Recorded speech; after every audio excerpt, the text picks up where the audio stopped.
Pradeep, at the very outset, even when an anchor is uncivilized, he interrupts. You have to be civil.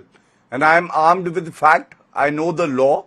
And I also rely on what the former chief election commissioner just told you on your face. So therefore, I will not be shouting at you.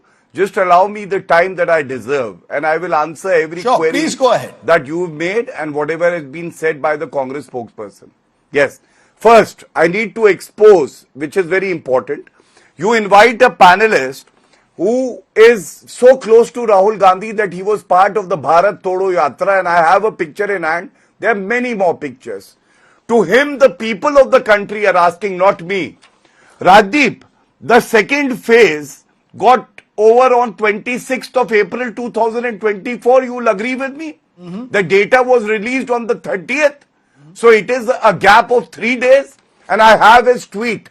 Yogendra Yadav tweets that Election Commission of India has taken 10 days to release the data. He's referring Why to round did he one, hide sir. the fact Sir, he's that referring to when round it one. comes to the second, He's referring be to round quiet. one. Don't disturb me.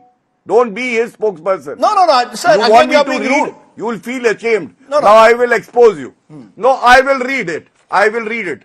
You promised me you will not interrupt me, but you started interrupting because I'm exposing you. Now I'm reading the tweet for the benefit of the viewers. He said, पिछले 35 साल में ऐसा मैंने पहली बार देखा है कि चुनाव आयोग मतदान के सटीक आंकड़े जाहिर करने में 10 दिन से ज्यादा लगा रही है. क्यों लिखा है ये? 3 दिन के बाद सेकंड फेज आया. No, sir. First phase. No, Mr. Gaurav Bhatia, you're being half truth. The first phase got over on 19. The numbers come out on the 30th. 11 days. I am not being. Yogendra Yadav has been. Yogendra Yadav is doing. Yogendra Yadav is indulging in such kind of misleading Okay. facts being spread. Okay. Rajdeep, don't defend him.